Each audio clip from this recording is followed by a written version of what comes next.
Selamat siang, Bu Nini. Sebagai pengampu dari mata kuliah hidrometeorologi, di sini kami dari kelas MDB kelompok 2 yang akan memaparkan tentang pengerjaan tugas case base di pertemuan sebelumnya. Yang sebelumnya kita akan lebih terlebih dahulu. Nama saya Azhar Madan dengan NIM 116220030. Saya Andelia Nusa Putri dengan NIM 116220003. Kemudian saya Rizky Bradela dengan NIM 1620075, dan satu lagi ada angkatan dari 21 Mbak Luluk yang saat ini sedang melaksanakan magang, jadi tidak bisa ikut bekerja kelompok dengan kami, cuman memang secara kehadiran ada seperti itu. Dari soal study case yang diberikan, diketahui kapasitas produk sebesar 2 ton AU per tahun dikonversikan menjadi kilogram, jadi sebesar menjadi 2000 kg AU per tahun. Kemudian terdapat kandungan AU sebesar 5 gram per ton, kandungan AG 60 gram per ton, ukuran tangki agitator dengan diameter 7 meter, tinggi 9 meter, freeboard 50 cm dengan jari-jarinya 3,5 meter, persen ekstraksi AU sebesar 92%, persen ekstraksi AG-nya 85%, persen solid proses pelindihannya 40%, densitas biji sebesar 2,7 gram per centimeter kuadrat. Kemudian waktu produksi atau batch-nya itu 48 jam, karena persen P80 nya itu sebesar 2000 mes. Dari yang diketahui dapat dihitung jumlah air yang dibutuhkan per batch, di mana total biji yang diperoleh per batch itu dapat dihitung dengan kapasitas produk dibagi dengan jumlah hari per tahun, yaitu 2000 kg dibagi 365 hari, sehingga dihasilkan 5,48 kg per hari. Terus menghitung total biji yang didapat yaitu 5,48 kg per hari dikonversikan menjadi ton, sehingga 5,48 kali 10 pangkat min 3 ton per hari dibagi dengan kandungan AU, yaitu sebesar 5 kali 10 pangkat min 6 ton AU, sehingga menghasilkan 1960 ton biji per hari. Kemudian dapat dihitung total biji per batch 2 harinya. Hasil dari total biji per batch-nya ini yaitu 1996 dikali 2 itu dihasilkan 2196 ton biji per batch. Kemudian dapat dihitung air yang dibutuhkan, di mana 40% itu solid, 60%-nya itu liquid. Jadi dapat dihitung dengan 60 dibagi 40 dikali dengan total biji per batch 2 hari itu sebesar 2196, sehingga dihasilkan 3294 ton air per batch. Kemudian menghitung total tangki agitator yang diperlukan, yaitu dengan menghitung volume tangki menggunakan rumus Pi kali R kuadrat dikali H sama dengan 3,14 dikali 3,5 pangkat 2 dikali 8,5, menghasilkan 327 meter kubik per tangki. Kemudian menghitung total volume material slurry dengan cara volume biji ditambah volume air, yaitu 813,33 ditambah 3294 sama dengan 4170,7,33 meter kubik. Kemudian dapat dihitung tangki yang dibutuhkan, yaitu dengan cara membagi antara volume slurry dibagi dengan volume tangki, yaitu sebesar 4107,33 dibagi dengan 327 sama dengan 12,56 atau 13 tangki. Di sini saya akan menjelaskan tentang soal di nomor C, yang mana di sini tuh menghitung seberapa banyak konsumsi cyanida yang digunakan pada pelindihan emas dan perak.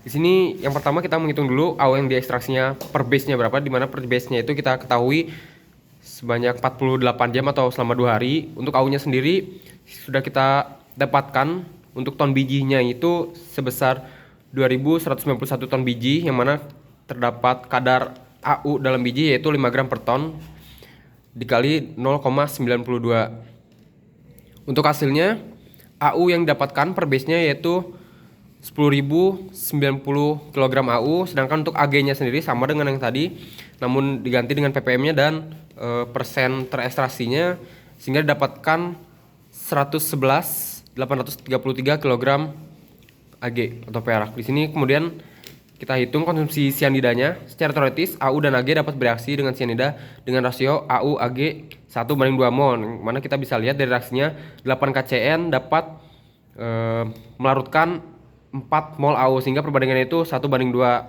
sama dengan AG perbandingan 1:2. Dan di sini untuk menghitungnya kita hitung dulu untuk mol AU-nya dengan rumus gram per mr, sehingga bisa kita lihat di sini, maaf yang di sini seharusnya gram. Nah, di sini langsung dibagi aja 10.090 gram per 197 untuk AR dari AU-nya, sehingga dapatkan 51,21 mol. Sedangkan untuk mol peraknya sama rumusnya, yang mana di sini kita bagi saja.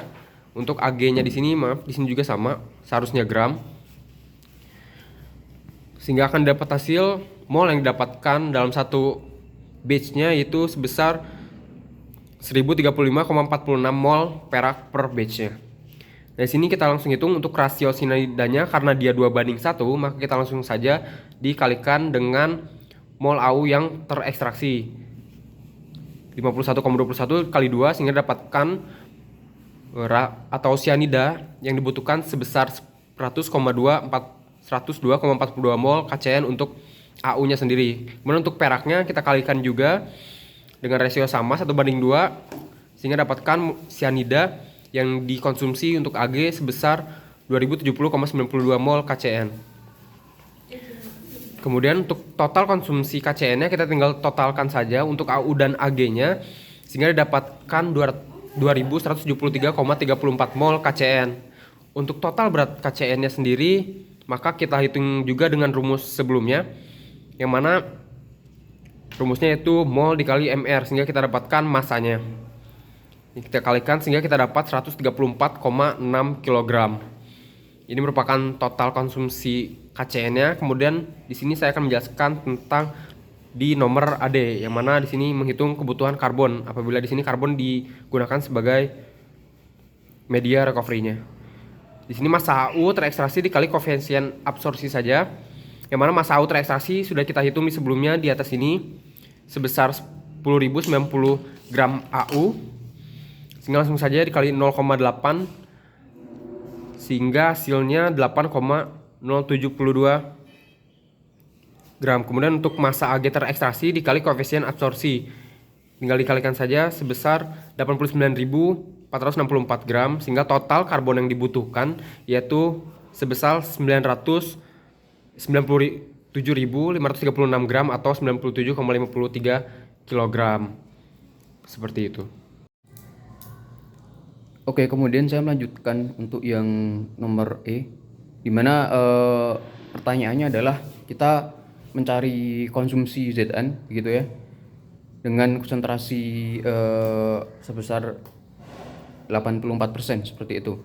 Nah, pertama kita tentukan dulu reaksinya, dimana buat reaksi Zn ini atau seng ini, dimana ada 2 AU Zn2, kemudian kita tambahkan seng atau Zn, dia akan menghasilkan 2 AU ditambah Zn yang mengikat cyanida seperti itu. Kemudian akan dihasilkan rasio yaitu sebesar 2:1 untuk mol Zn.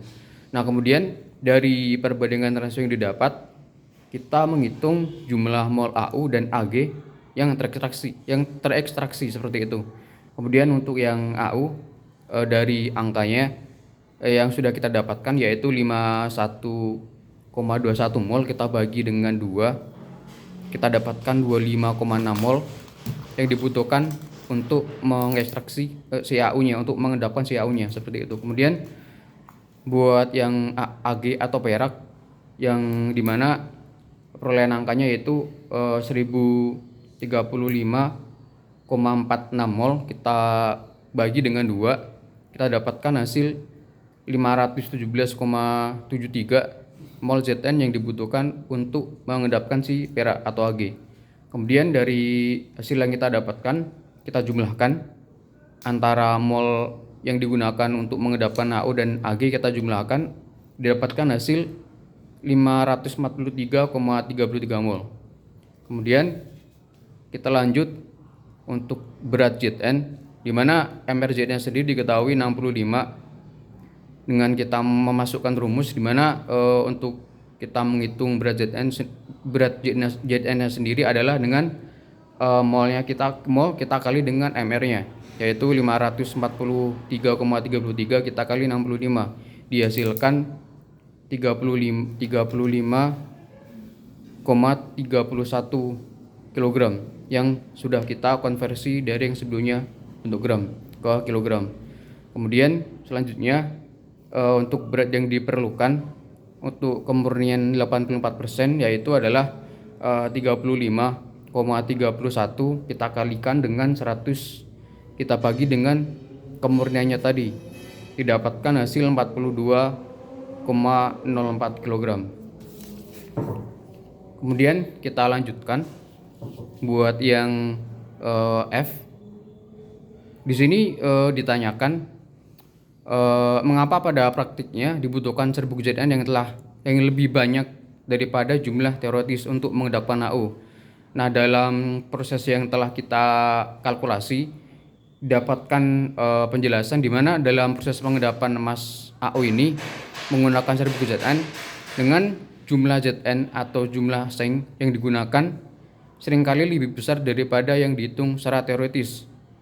Dan hal ini disebabkan oleh beberapa faktor. Yang pertama adalah ketidaksempurnaan reaksi, di mana pada ketidaksempurnaan reaksi ini reaksi pengendapan emas dengan Zn tidak terjadi secara sempurna, tidak terlalu sempurna seperti itu. Nah, terutama karena adanya ion-ion logam lain dalam larutan seperti tembaga, besi Fe, dan perak Ag. Kemudian ion logam ini juga dapat bereaksi dengan Zn sehingga nantinya Zn yang seharusnya digunakan untuk mengendapkan emas malah mengendapkan logam lain seperti itu. Kemudian yang kedua adalah mengenai kelarutan Zn dalam larutan, di mana pada penelitian ini sebagian Zn yang digunakan mungkin tidak akan bereaksi dengan ion-ion lain di dalam larutan, dan ini menyebabkan Zn yang seharusnya digunakan untuk mengendapkan emas malah menjadi berkurang, sehingga nantinya diperlukan penambahan Zn untuk mencukupi kebutuhan reaksi dalam mengendapkan emas seperti itu. Kemudian yang ketiga, adanya efisiensi pencampuran yang tidak sempurna, di mana pada faktor ini kalau kita tinjau dalam skala industri, adanya penyampuran antara Zn dan larutan yang tidak sempurna atau merata.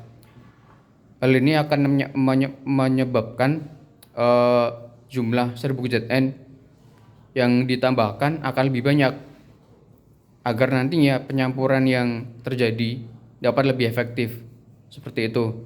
Kemudian yang keempat, adanya pengendalian proses industri, di mana pada faktor ini jika nanti terdapat kelebihan seng atau Zn yang digunakan dalam mengendapkan emas, maka hal ini dilakukan sebagai langkah pencegahan untuk menghindari kerugian akibat adanya ion emas yang masih tersisa dalam larutan dan tidak mengendap seperti itu.